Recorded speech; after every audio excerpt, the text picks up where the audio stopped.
Friends, જય Shri Krishna. Last લેક્ચરમાં આપણે સુવાહકોનું સ્થિત વિદ્યુત શાસ્ત્ર કમ્પ્લીટ કર્યું. ત્યાર પછીનો ટોપિક છે હવે આપણી સામે. આજનો પોઈન્ટ બી થિયરેટિકલ છે, આખો ડાઇલેક્ટ્રિક અને ધ્રુવીભવન.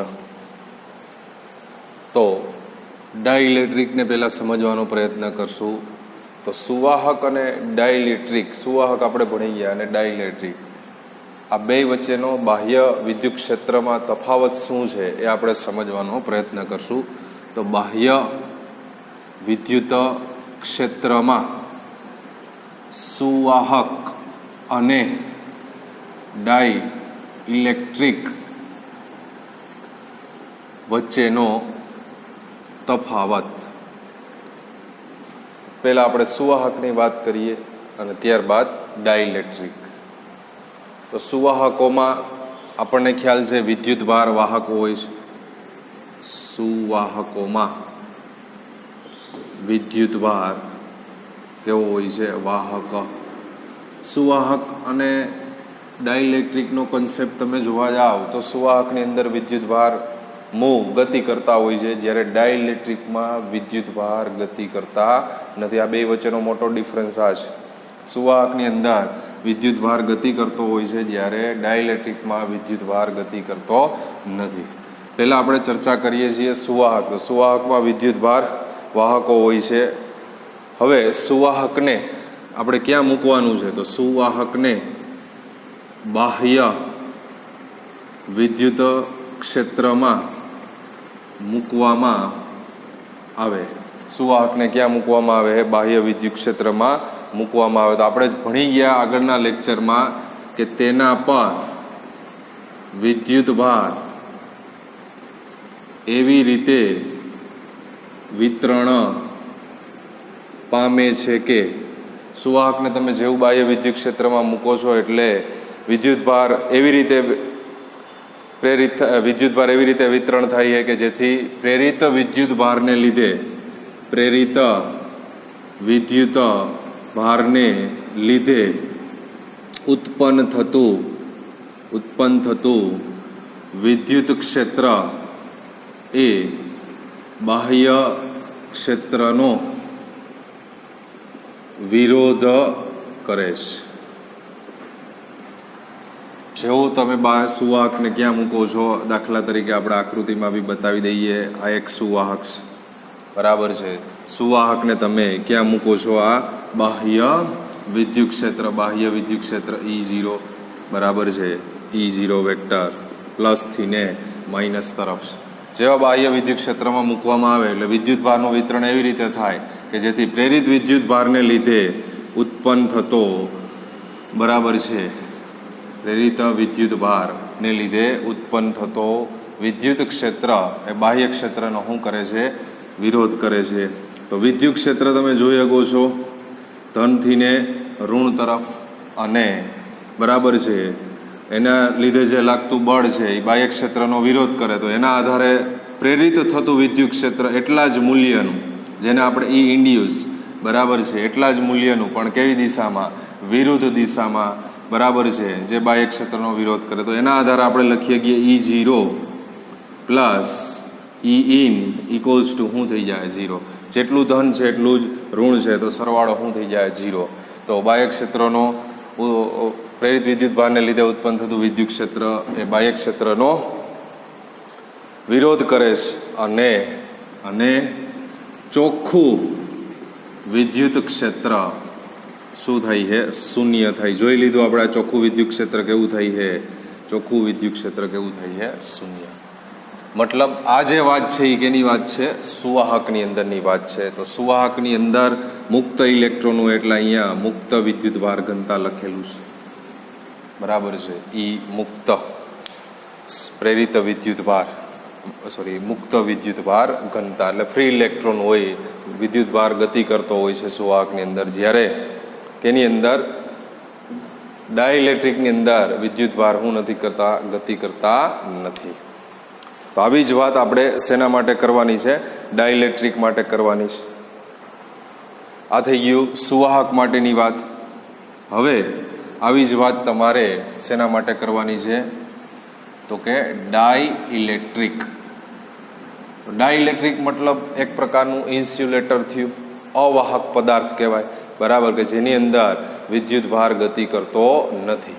પહેલો જ મુદ્દો, ડાઇઇલેક્ટ્રિકમાં વિદ્યુત ભાર ગતિ કરતા નથી, પરંતુ તેને ક્યાં મૂકવામાં આવે તો બાહ્ય ક્ષેત્રમાં મૂકતા વિદ્યુત ભારોની અણુઓની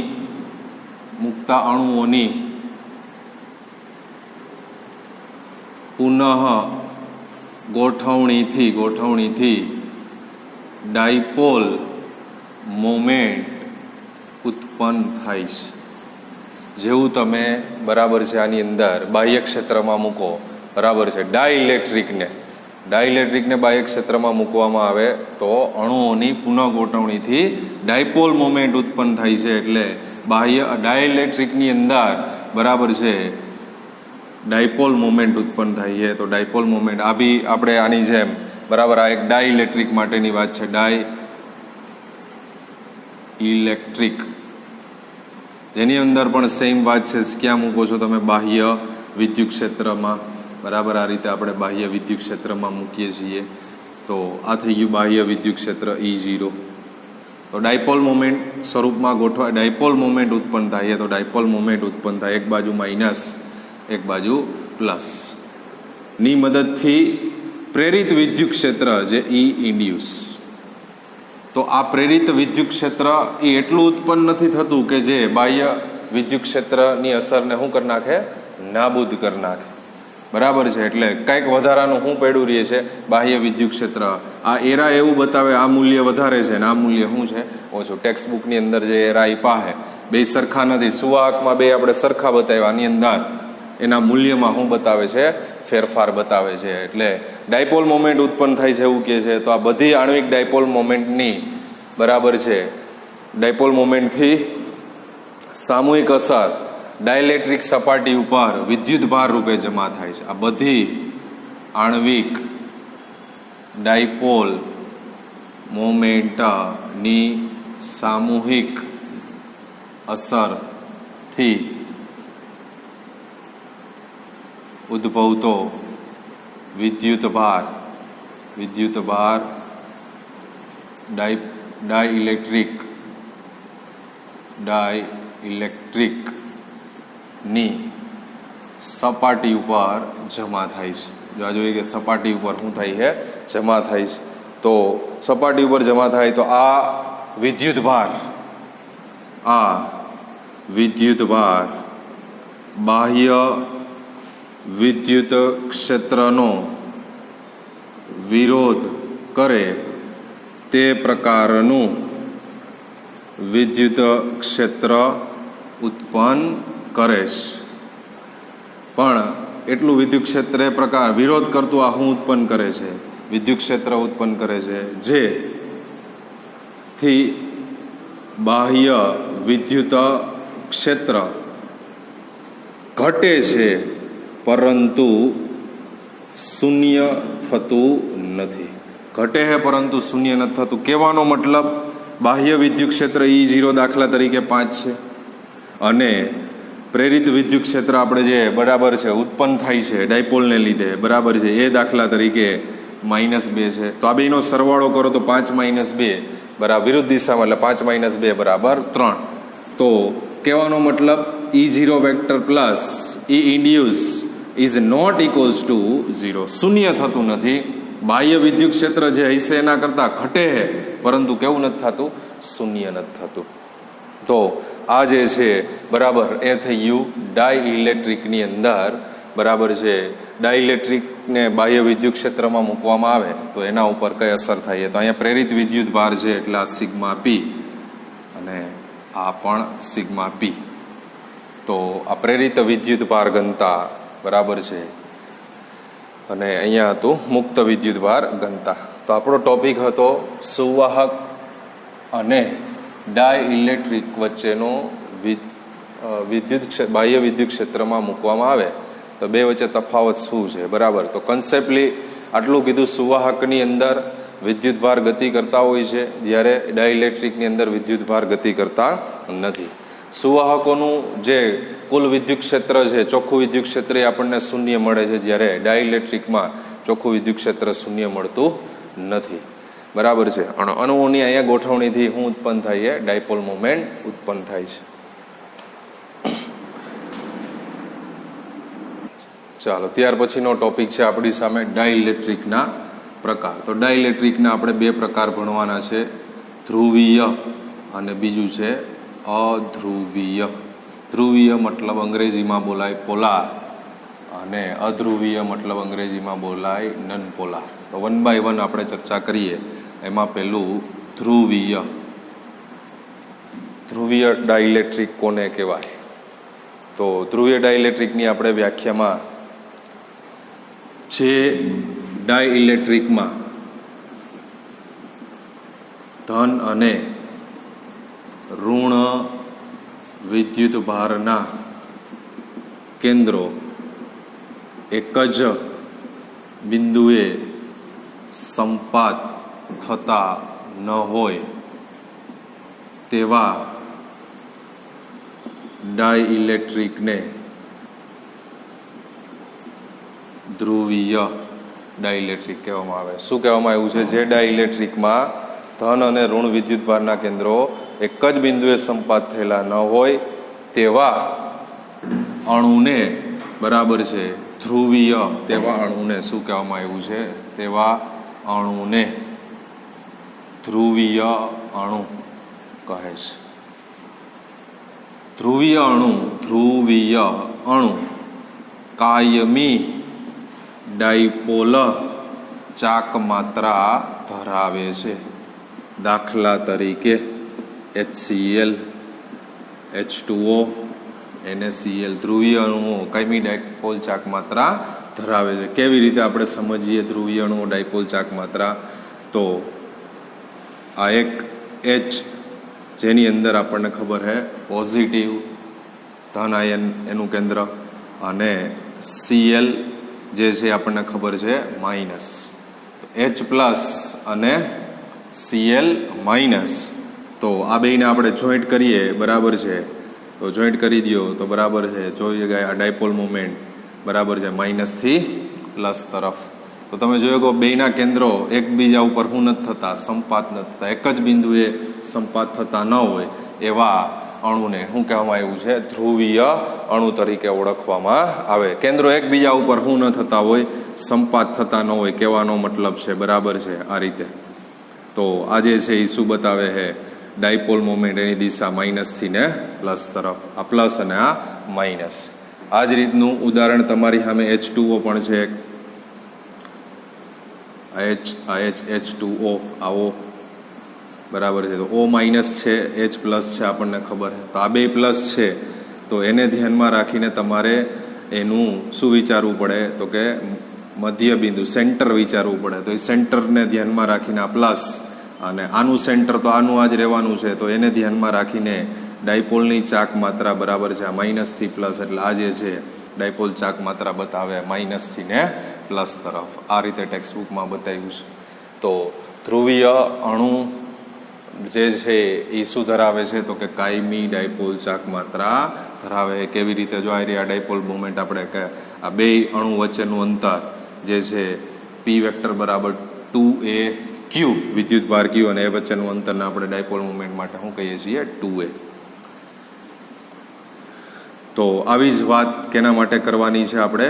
અધ્રુવીય અણુ. તો અધ્રુવીય અણુ માટે જે ડાઇલેક્ટ્રિકમાં ધન અને ઋણ વિદ્યુત ભારના કેન્દ્રો એક જ બિંદુ પર સંપાત થતા હોય તેને અધ્રુવીય અણુ કહે છે.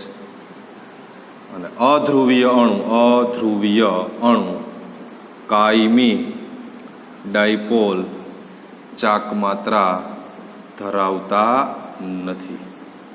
આ જે છે એ ડાયપોલ ચાક માત્રા, કારણ કે એના કેન્દ્રો એકબીજા ઉપર શું થયેલા હોય છે, સંપાત થયેલા હોય છે, એટલે એ કાયમી ડાયપોલ ચાક માત્રા ધરાવતા નથી. દાખલા તરીકે આપણે કહીએ કે H2O2 બરાબર છે, CO2, આ બધા એના ઉદાહરણ આપી શકીએ. કેવી રીતે બરાબર, તો એની અંદરની ચર્ચામાં O2 H2 એકબીજા ઉપર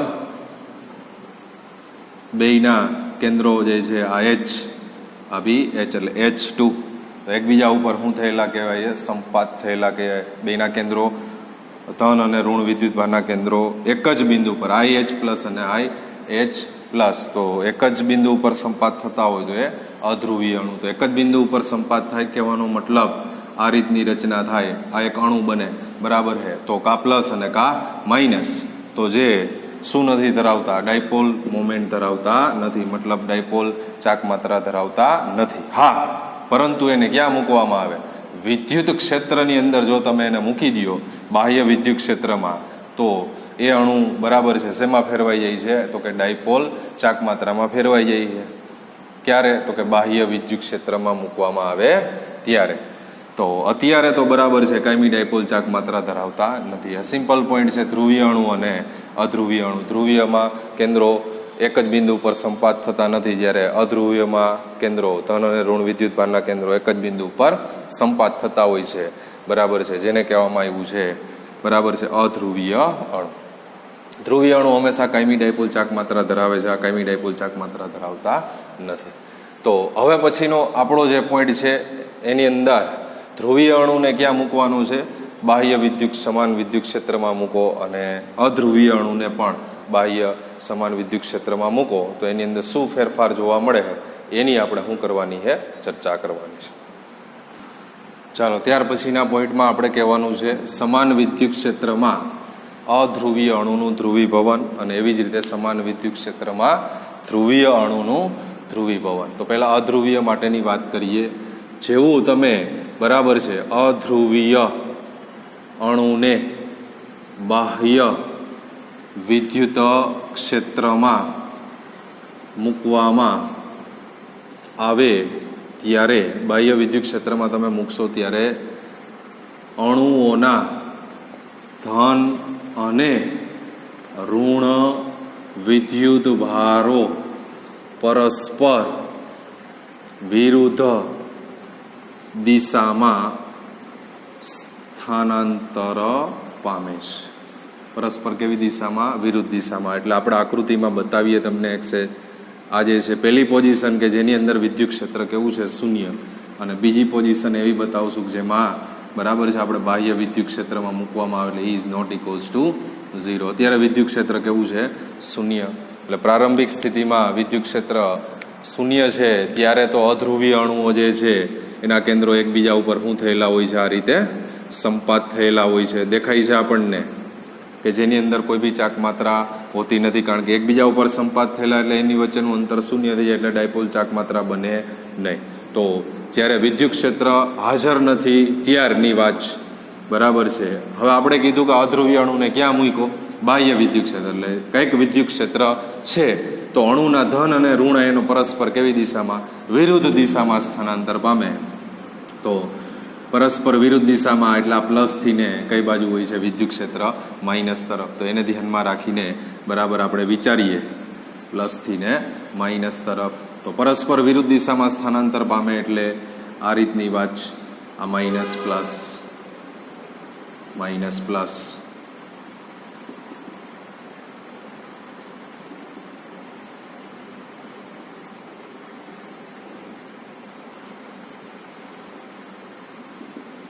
તો જોઈ ગઈ છે આપણે જે વાત કરી એ પ્રમાણે, જેવું તમે બાહ્ય વિદ્યુત ક્ષેત્રમાં મૂકો છો એટલે અણુના ધન અને ઋણ એનો ધન અને ઋણ વિદ્યુત ભારો પરસ્પર વિરુદ્ધ દિશામાં સ્થાનાંતર પામે છે.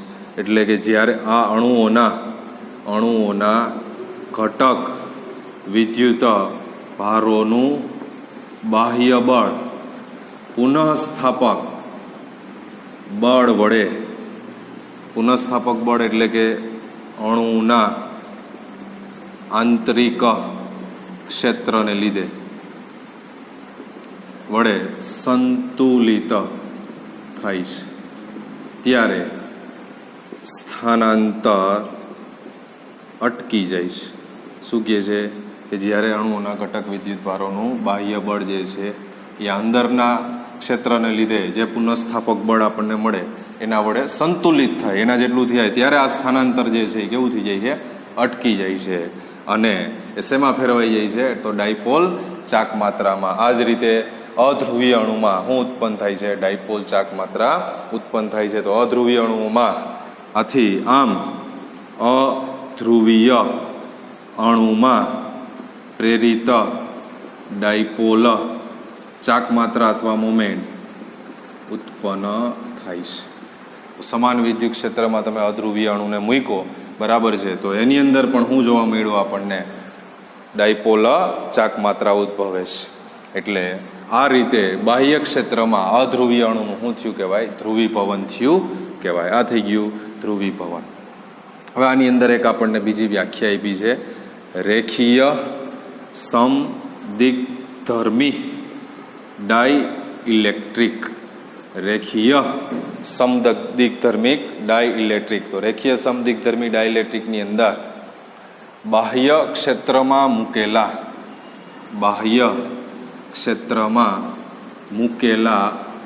અધ્રુવીય અણુ જ્યારે બાહ્ય ક્ષેત્રમાં મૂકેલ અધ્રુવીય અણુ જ્યારે પ્રેરિત ડાયપોલ ચાક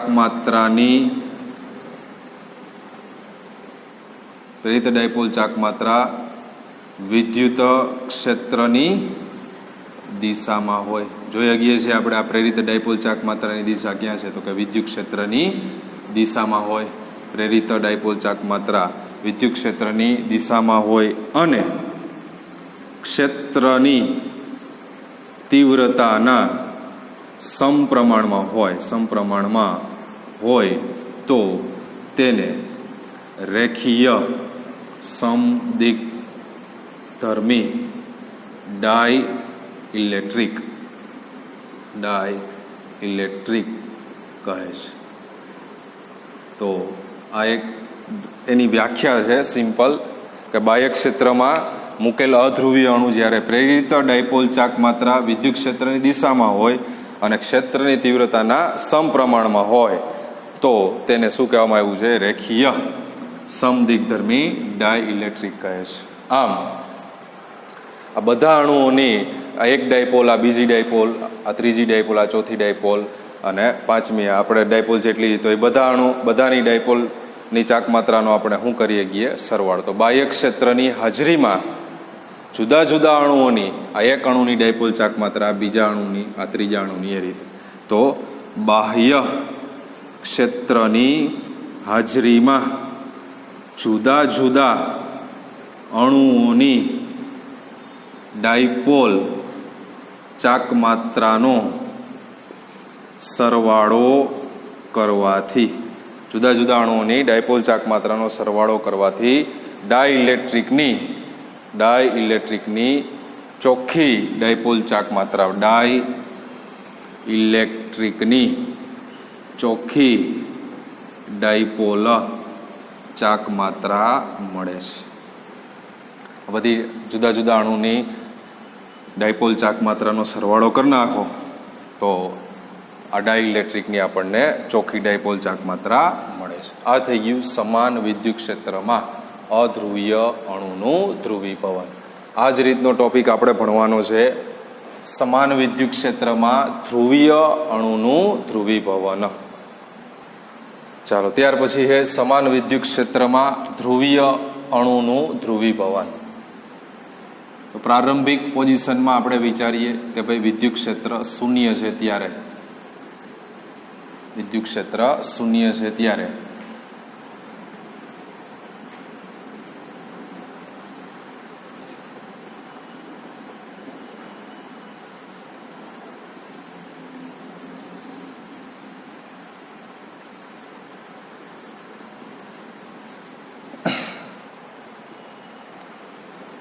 સમાન વિદ્યુત ક્ષેત્રમાં ધ્રુવીય અણુનું ધ્રુવીભવન. પ્રારંભિક સ્થિતિમાં આપણે જ્યારે એને બાહ્ય ક્ષેત્રમાં મૂક્યું નથી ત્યારની વાત કરીએ છીએ. તો જોઈએ ગઈ છે ડાયપોલ મોમેન્ટમાં તો જેટલું પ્લસ એટલું માઇનસ, તો આ બધાનો સરવાળો કરવામાં આવે તો કુલ ડાયપોલ મોમેન્ટ તો શું થઈ જવાની છે? શૂન્ય થઈ જવાની છે. એટલે એના માટે આપણે કહી શકીએ કે ધ્રુવીય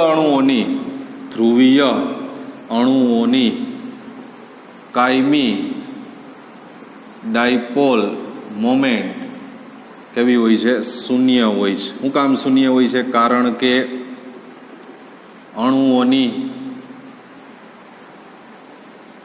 ઉષ્મીય ગતિને લીધે ડાયપોલ મોમેન્ટ અસ્ત વ્યસ્ત ગતિ કરે. તો અસ્ત વ્યસ્ત ગતિ કરે છે એટલે કુલ ડાયપોલ મોમેન્ટ આપણે કહી શકીએ કેવી છે? શૂન્ય છે. બધાનો સરવાળો કરવામાં આવે તો કેવું થઈ જાય? શૂન્ય. પણ જેવું આપણે એને ક્યાં મૂકવાનું છે? બાહ્ય ક્ષેત્રમાં. તો ધ્રુવીય અણુને બાહ્ય ક્ષેત્ર લાગુ પાડતા ડાયપોલ મોમેન્ટ એ ક્ષેત્રને સમાંતર બનવાનો પ્રયત્ન કરે છે. જેવું તમે બરાબર છે એને ક્યાં મૂકો છો? ક્ષેત્રની અંદર બાહ્ય ક્ષેત્રમાં મૂકવામાં આવે. બરાબર, તો બાહ્ય ક્ષેત્રમાં મૂકો એટલે હવે વિદ્યુત ક્ષેત્રની અંદર મૂકીએ આપણે તો એ ક્ષેત્રને સમાંતર, આ જે છે એ આપણું શું છે? ક્ષેત્ર. તો એ ક્ષેત્રને સમાંતર બનવાનો શું કરે છે? પ્રયત્ન કરે છે. એટલે જે બરાબર આ રીતના આપણને ક્રોસ દેખાય છે તો એ શું કરે? તો ક્ષેત્રને સમાંતર બનવાનો શું કરે છે? પ્રયત્ન કરે છે. એટલે આ રીતે ક્ષેત્રને શું બની જાય છે? સમાંતર. બધી જ જે છે ડાયપોલ મોમેન્ટ ક્ષેત્રને સમાંતર બનતી નથી. બરાબર છે, પણ અમુક ડાયપોલ મોમેન્ટ છે એ ક્ષેત્રને સમાંતર, અમુક બરાબર આ રીતે તમને દેખાય એ રીતે. તો અધ્રુવીય અણુને જ્યારે બાહ્ય ક્ષેત્ર લાગુ પાડવામાં આવે તો ડાયપોલ મોમેન્ટ એ ક્ષેત્રને સમાંતર બનવાનો શું કરે છે? પ્રયત્ન. જેવું ક્ષેત્રને સમાંતર બનવો એટલે તેને લીધે અણુઓની ડાયપોલ ચાક માત્રાનો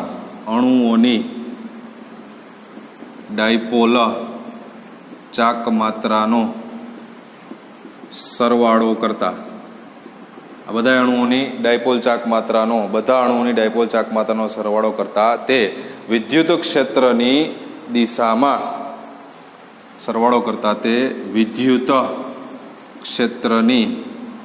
દિશામાં ચોખ્ખી ડાયપોલ ચાક માત્રા મળે છે. આ રીતે બરાબર છે વિદ્યુત ક્ષેત્રની દિશામાં આપણને બધાનો સરવાળો કરતા ચોખ્ખી બરાબર છે ડાયપોલ ચાક માત્રા મળે છે. એટલે કે તેનું શું થયું કહેવાય? ધ્રુવીભવન થયું કહેવાય. તો આની અંદર 2 પોઈન્ટ છે અગત્યનો ભાગ ભજવે છે. ધ્રુવીભવનનું પ્રમાણ એ 2 પરસ્પર વિરોધી પરિબળોની ધ્રુવીભવનનું પ્રમાણ 2 પરસ્પર વિરોધી પરિબળોની પ્રબળતા પર આધાર રાખે છે. તો એ 2 પરિબળો કયા છે? એમાંનું પહેલું પરિબળ છે બાહ્ય ક્ષેત્રમાં ડાયપોલની સ્થિતિ ઉર્જા એ ડાયપોલ્સના ક્ષેત્રને બાહ્ય ક્ષેત્રમાં ડાયપોલની સ્થિતિ ઉર્જા કે જે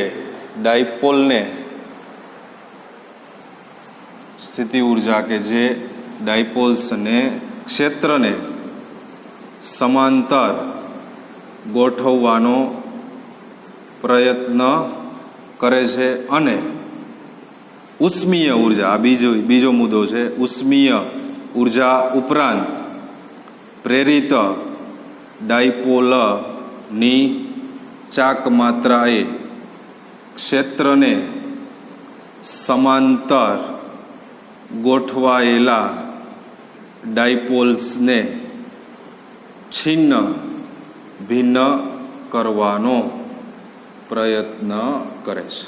2 મુદ્દા છે.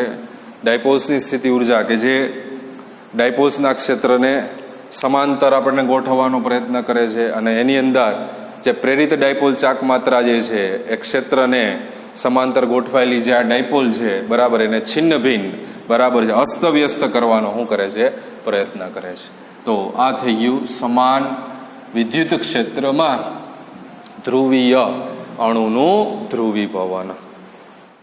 એની વાતમાં છે ધ્રુવીભૂત થયેલા ડાયઇલેક્ટ્રિકમાં અંદરના ભાગમાં મૂળ વિદ્યુત ક્ષેત્રની અંદર કેવી રીતે ફેરફાર થાય છે એની વાત કરવાની છે. તો ધ્રુવીય કે અધ્રુવીય અણુને બાહ્ય વિદ્યુત ક્ષેત્રમાં મૂકતા, જેવું તમે બાહ્ય વિદ્યુત ક્ષેત્રમાં મૂકો એટલે કાયમી ડાયપોલ ચાક માત્રા ઉત્પન્ન થાય છે. આપણે જોઈ લીધું ધ્રુવીય કે અધ્રુવીય અને બાહ્ય ક્ષેત્રમાં મૂકીએ છીએ એટલે શું ઉત્પન્ન થાય છે, કાયમી ડાયપોલ ચાક માત્રા ઉત્પન્ન થાય છે. તો એકમ કદ દીઠ ડાયપોલની ચાક માત્રાને પોલેરાઇઝેશન, એકમ કદ દીઠ ડાયપોલની ચાક માત્રાને પોલેરાઇઝેશન કહે છે. રેખીય સંકેતમાં પી વેક્ટર વડે રેખીય સમદિગ્ધર્મી ડાયઇલેક્ટ્રિક માટે પી વેક્ટર ચલે છે. ઈ વેક્ટર આપણે એની વ્યાખ્યા જોઈએ, તીવ્રતાના સમપ્રમાણમાં પી વેક્ટર ચલે છે. ઈ વેક્ટર, તો પી વેક્ટર બરાબર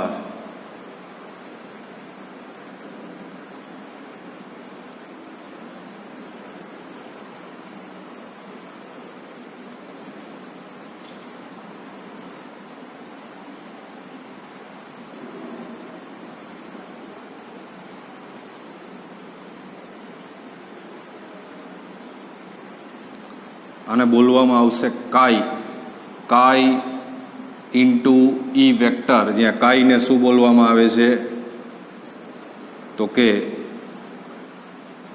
ડાયઇલેક્ટ્રિક માધ્યમની સસેપ્ટિબિલિટી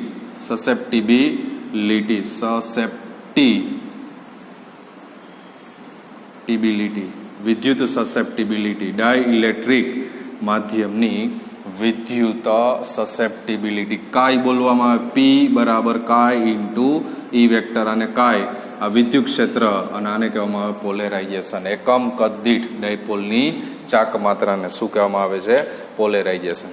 તો વિદ્યુત ક્ષેત્રમાં શું ફેરફાર થાય સમજવા માટે આપણે એક લંબઘન ડાયઇલેક્ટ્રિક ચોસલું,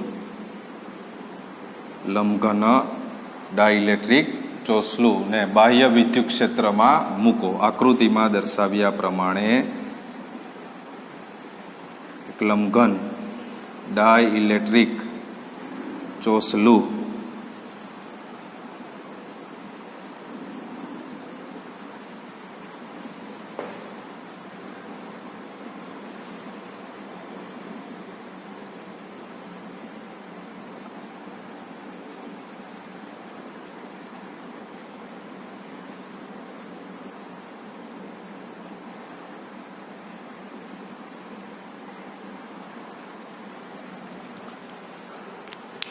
તો આકૃતિમાં દર્શાવ્યા પ્રમાણે એક લંબઘન ચોસલાને બરાબર છે વિદ્યુત ક્ષેત્ર E0માં વિદ્યુત ક્ષેત્ર E0 ને સમાંતર થાય એ રીતે એની સપાટીઓ મૂકો.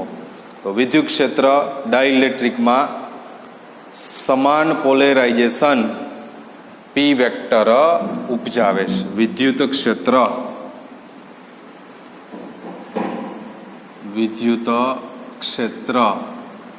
ડાયઇલેક્ટ્રિકમાં સમાન પોલેરાઇઝેશન પી વેક્ટર ઉપજાવે છે. હવે આની અંદરની વાતની અંદર ચોસલામાં એક ડાયપોલ નો ધન વીજભાર અને બીજા ડાયપોલ નો ઋણ વીજભાર પાસે ગોઠવેલા છે. જોઈ ગઈ છે આ એકનો ધન અને બીજાનો ઋણ. તો એ બે એકબીજાની અસરને શું કરી નાખશે? નાબૂદ. આ રીતે આ બધા એકબીજાની અસરને નાબૂદ કરી નાખશે. તો વધશે હું? તો કે આ સપાટી ઉપર આપણને દેખાય છે એ ઋણ વિદ્યુતભાર, અને અહીંયા આપણને દેખાય છે એ બરાબર છે કેવો વિદ્યુતભાર? ધન વિદ્યુતભાર. આ સપાટી ઉપર દેખાય. બાકી બધા અંદર એકબીજાની અસરને શું કરી નાખે છે? નાબૂદ કરી નાખે. આ વિદ્યુત ક્ષેત્ર છે આપણું ધન વિદ્યુતભારથી ઋણ વિદ્યુતભાર તરફ. આ સિગ્મા અને આ માઇનસ સિગ્મા. તો આ જે છે એ પ્રેરિત વિદ્યુતભાર એટલે થાય માઇનસ સિગ્મા પી, અને આ જે છે એ પણ પ્રેરિત વિદ્યુતભાર, પણ પ્રેરિત ધન વિદ્યુતભાર. એટલે આકૃતિની અંદર આ માઇનસ પ્રેરિત ધન વિદ્યુતભાર, આ માઇનસ પ્રેરિત વિદ્યુતભાર અને આ પ્લસ પ્રેરિત વિદ્યુતભાર. તો ચોસલોની એક ડાયપોલનો ધન વીજભાર અને બીજી ડાયપોલનો ધન વીજભાર પાસે ગોઠવાયેલા. એટલે ચોસલાની અંદર ડાયપોલ એકબીજાની અસરને શું કરી નાખે છે? નાબૂદ કરે છે. પરંતુ સપાટી વિદ્યુત ક્ષેત્રને લંબ અને સપાટી પર પ્રેરિત વિદ્યુતભાર ઘનતા મળે છે. જોઈ ગયા? વિદ્યુત ક્ષેત્રને લંબ અને આ સપાટી ઉપર કેવી? પ્રેરિત વિદ્યુતભાર ઘનતા. તો આ પ્રેરિત વિદ્યુતભાર ઘનતાને આપણે શેના વડે દર્શાવ્યું છે? Plus or minus. શેના વડે દર્શાવ્યું છે? પ્લસ ઓર માઇનસ સિગ્મા પી વડે દર્શાવેલું છે. પ્રેરિત વિદ્યુતભાર ઘનતા એ બરાબર ડાઇલેક્ટ્રિકની સપાટી ઉપર છે એવું કહીએ ગઈએ. આ પૃષ્ઠ વિદ્યુતભાર વડે ઉદ્ભવતું વિદ્યુત ક્ષેત્ર એ ક્ષેત્રનો વિરોધ કરે છે, અને ડાઇલેક્ટ્રિકના અંદરના વિસ્તારમાં વિદ્યુત ક્ષેત્ર ઘટી જાય છે. તો આ પૃષ્ઠ વિદ્યુતભાર વડે ઉદ્ભવતું ક્ષેત્ર એ વિદ્યુત ક્ષેત્રનો વિરોધ કરે છે. તેથી અંદરના વિસ્તારમાં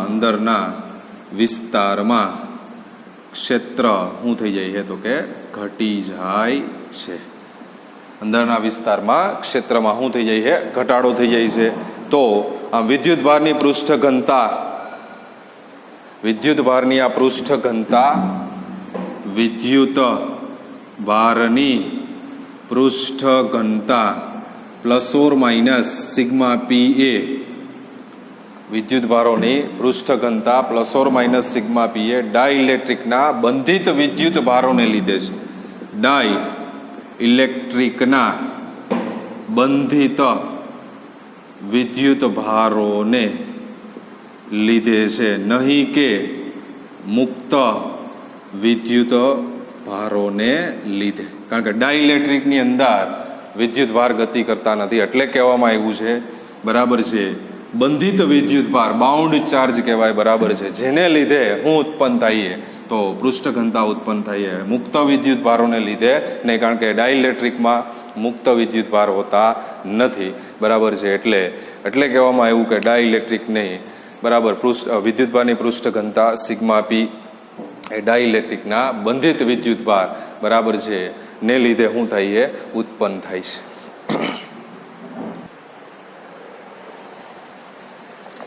ત્યાર પછી આપણે સ્વાધ્યાયની અંદર પહેલો દાખલો થઈ ગયો હોય, બીજો થઈ ગયો. હવે આજે ત્રીજા દાખલાની ચર્ચા કરીએ.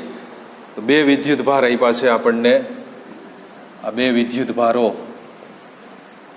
+2 માઇક્રોકુલમ અને -2 માઇક્રોકુલમ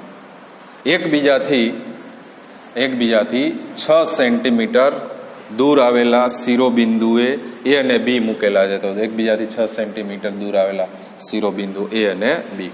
પહેલો પ્રશ્ન છે તંત્રના કોઈ સમસ્થિતિમાન પૃષ્ઠની ઓળખ કરો. હવે આને લીધે આપણે સમસ્થિતિમાન પૃષ્ઠ વિચારવાનું છે. તો સમસ્થિતિમાન પૃષ્ઠ કેને કહેવાય? જે પૃષ્ઠ પરના દરેક બિંદુએ સ્થિતિમાનનું મૂલ્ય કેવું હોય? એક સરખું હોય બરાબર છે. એને આપણે શું કહીએ છીએ? સમસ્થિતિમાન પૃષ્ઠ. તો સૌથી પહેલા આપણે વિચારીએ છીએ, ધારો કે એ બી નું મધ્ય બિંદુ સી છે. તો સી બિંદુએ સ્થિતિમાન આપણે મેળવીએ. તો સી બિંદુએ સ્થિતિમાન મેળવીએ તો શું થઈ જાય? VC બરાબર એ ને લીધે સ્થિતિમાન અને બી ને લીધે સ્થિતિમાન, તો એને લીધે સ્થિતિમાન કે ક્યુ અપોન R1, આ અંતર R1, આ અંતર R2, પણ R1 બરાબર R2 મધ્ય બિંદુ છે એટલે બરાબર છે R1 બરાબર R2, અને આનો વિદ્યુત ભાર ઋણ એટલે માઇનસ કે ક્યુ અપોન, વિદ્યુત ભાર એ બેયના સમાન છે અને અંતર બી સમાન છે, બરાબર છે, તો સ્થિતિમાન કેવું મળશે આપણને, તેથી શૂન્ય મળી જાય. આ બિંદુએ આપણે વિચાર્યું સ્થિતિમાન શૂન્ય. હવે જો આ બિંદુએ વિચારત આપણે, બરાબર છે, તો સ્થિતિમાન શૂન્ય ન થાય. શું કામ ન થાય? આ અંતર વધી જાત, આ અંતર ઓછું થઈ જાય, તો એના આધારે આપણને સ્થિતિમાન શૂન્ય નહીં થાય. કંઈક મળશે, બરાબર, તોય વાંધો નથી, બરાબર છે, ગમે એ મળે, શૂન્ય મળે એવું કાંઈ જરૂરી નથી. પણ એને ધ્યાનમાં રાખીને હવે હું અહીંયા એક બિંદુ વિચારું છું અને એને ધ્યાનમાં રાખી અને બરાબર છે આ અંતર એક્સ ધારી લઉં, આ અંતરે તો શું થઈ જાય એક્સ, કારણ કે એક્ઝેક્ટ સેન્ટરમાં જ છે, બરાબર છે, અને એને ધ્યાનમાં રાખીને સ્થિતિમાન મેળવવામાં આવશે તો બે અંતર સમાન, વિદ્યુત ભાર તો સરખો જ, તો બી શું થવાનું છે? ઝીરો. એટલે આ બિંદુએ પણ સ્થિતિમાન શું થઈ જવાનું છે? શું થઈ જવાનું છે? ઝીરો. એનાથી આગળ વિચારીએ. હવે જેમ અહીંયા વિચાર્યું હતું, બરાબર, એમ અહીંયા આ બિંદુએ હું વિચારવા જઈશ તો આ અંતર અને આ અંતર, બરાબર છે, એને ધ્યાનમાં રાખીને સ્થિતિમાનના મૂલ્યમાં કાંઈક શું આવશે? ફેરફાર. જે હતું અહીંયા હતું એ જ નહીં મળે, બરાબર છે. પરંતુ હજી ત્રીજું બિંદુ વિચારીએ આ રીતે, બરાબર, આ સમજવાની વાત છે. આવો એક દાખલામાં કન્સેપ્ટ હજુ પણ આવશે, બરાબર, આ અંતર વાય ધાર લઈ, આ વાય, તો પણ આ બિંદુએ સ્થિતિમાન કેવું મળવાનું છે? શૂન્ય. તો દરેક બિંદુએ અહીંયા સ્થિતિમાન કેવું મળે છે આપણને? શૂન્ય મળે છે. એવું થયું, બરાબર છે. તો આને ધ્યાનમાં રાખીને આપણે એક સમતલ વિચારીએ, બરાબર, તો આમ એક સમતલ વિચારીએ તો આ સમતલ એક શું થઈ જાય? સમસ્થિતિમાન પૃષ્ઠ, કારણ કે દરેક બિંદુએ સ્થિતિમાન કેવું મળે છે આપણને? શૂન્ય મળે છે. તો સમતલ આપણને આમ દોરી ના શકીએ એટલે આ રીતે આપણને સમતલ બતાવ્યું હોય, બરાબર છે, આ એક શું થઈ જાય? સમસ્થિતિમાન પૃષ્ઠ, સમસ્થિતિમાન પૃષ્ઠ. તો આ રીતે આપણને એના દરેક બિંદુએ સ્થિતિમાન શું મળે છે? શૂન્ય. એટલે બરાબર છે, તો એવું કહીએ ગયા આપણે એબીના મધ્ય બિંદુ સી માંથી પસાર થતું સમતલ, બરાબર છે, એ શું દર્શાવે છે? સમસ્થિતિમાન પૃષ્ઠ. કારણ કે પૃષ્ઠ પરના દરેક બિંદુએ સ્થિતિમાન શૂન્ય હોવાથી સી બિંદુમાંથી પસાર થતું સમતલ એ શું દર્શાવે છે? તો કે સમસ્થિતિમાન પૃષ્ઠ દર્શાવે છે. અને ત્યારબાદ વિદ્યુત ક્ષેત્રની દિશા આપણને પૂછી છે. બીજા પ્રશ્નમાં પૂછવામાં આવ્યું સપાટી પર દરેક બિંદુએ વિદ્યુત ક્ષેત્રની દિશા. વિદ્યુત ક્ષેત્રની દિશા, વિદ્યુત ક્ષેત્રની દિશા ધનથી ઋણ વિદ્યુત ભાર તરફ હોય છે. તો અહીંયા જોઈ ગયા ધનથી ને ઋણ વિદ્યુત ભાર, તેથી વિદ્યુત ક્ષેત્ર એથી બી તરફ અને સમસ્થિતિમાન પૃષ્ઠને શું કહે ગઈ? લંબ હોય છે. શું કહે? સમસ્થિતિમાન પૃષ્ઠને શું કહે ગયે? લંબ પણ કહે ગયે. તો વિદ્યુત ક્ષેત્રની દિશા એથી બી તરફ અને સમસ્થિતિમાન પૃષ્ઠને લંબ રૂપે હોય છે. ત્યાર પછી ના દાખલાની ચર્ચા કરવા જઈએ આપણે તો દાખલા નંબર 13 ની અંદર ચર્ચા કરવાની છે. બી બાજુવાળા દરેક સમઘન દરેક બિંદુએ વિદ્યુત ભાર ક્યુ છે, તો આ વિદ્યુત ભાર તંત્રને લીધે ઘનના કેન્દ્ર ઉપર સ્થિતિમાન અને વિદ્યુત ક્ષેત્ર ગણો. દાખલા નંબર 13. આ એક સમઘન દોરવાનું છે આપણે.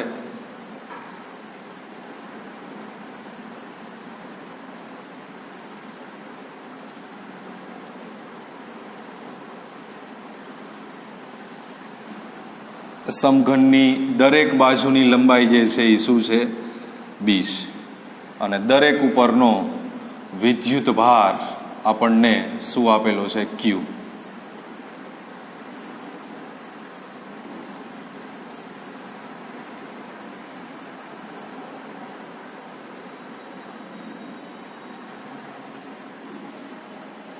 સમઘનના દરેક બિંદુઓ પરનો વિદ્યુત ભાર આપણને શું આપેલો છે? ક્યુ. ને સમઘનની બાજુની લંબાઈ, સમઘનના દરેક બિંદુ પરનો વિદ્યુત ભાર ક્યુ અને બાજુની લંબાઈ બી છે. બાજુની લંબાઈ બી છે. તો આપણે મેળવવાનું છે સ્થિતિમાન અને શું મેળવવાનું છે? વિદ્યુત ક્ષેત્ર. સ્થિતિમાન અને વિદ્યુત ક્ષેત્રની આપણે ચર્ચા કરવાની છે. તો સૌથી પહેલા તો બરાબર છે આ વિદ્યુત ભાર અને આ પણ એક બાજુ છે, આ પણ એક બાજુ, તો સમઘન છે તો એના વચ્ચેનો ખૂણો જે છે એ કેટલો હોય? 90 હોય. બરાબર. તો એને ધ્યાનમાં રાખીને આપણે આ બાજુનું નામ ડી આપી દઈએ છીએ અને એ ડીને મેળવવાનો પ્રયત્ન કરીએ. બરાબર છે. તો આકૃતિ પરથી આ કાટખૂણો વિચારવાનો. આ કાટખૂણો થાય તો આ અંતર પણ શું છે? બી છે. તો બી સ્ક્વેર પ્લસ બી સ્ક્વેર, ડી સ્ક્વેર બરાબર થઈ જાય બી સ્ક્વેર પ્લસ બી સ્ક્વેર બરાબર 2b સ્ક્વેર, અને તેથી ડી બરાબર √2b. તો સમઘનના વિકર્ણની લંબાઈ આપણે જોતી હોય, આ સમઘનના વિકર્ણની લંબાઈ, તો આ સમઘનનો વિકર્ણ એની લંબાઈ આપણે જોતી હોય તો આ અંતર ડી બરાબર છે. આ અંતર તમારી પાસે જે છે એ શું છે? બી. તો બી અને ડી ના આધારે સમઘનના વિકર્ણની લંબાઈ બરાબર ડી સ્ક્વેર પ્લસ બી સ્ક્વેર, ડી સ્ક્વેર પ્લસ બી સ્ક્વેર. તો ડી સ્ક્વેર એટલે √2b એનો વર્ગ પ્લસ બી સ્ક્વેર બરાબર 2b સ્ક્વેર પ્લસ બી સ્ક્વેર બરાબર 3b સ્ક્વેર. તો વિકર્ણની લંબાઈ જેને આપણે આર કહી દઈએ છીએ, વિકર્ણની લંબાઈ આર બરાબર થઈ જાય √3b. વિકર્ણની લંબાઈને હું કહી દઉં છું આર. આર બરાબર √3b. વિકર્ણની લંબાઈ એટલા માટે મેળવવી પડે કારણ કે આપણને ઘનના કેન્દ્ર ઉપર શું મેળવવાનું કીધું છે? ઘનના કેન્દ્ર ઉપર બરાબર છે સ્થિતિમાન મેળવવાનું છે. તો સમઘનના કેન્દ્ર ઉપરનું સ્થિતિમાન મેળવવા માટે બરાબર છે આ બધાય વિદ્યુત ભારથી અંતરો તો સેમ જ રહેવાના છે. બરાબર છે. એટલે એ અંતર આપણને મળી ગયું, પણ એનું શું કરવું પડશે? આટલું અંતર એટલે એનું શું કરવું પડશે? અડધું કરવું પડશે.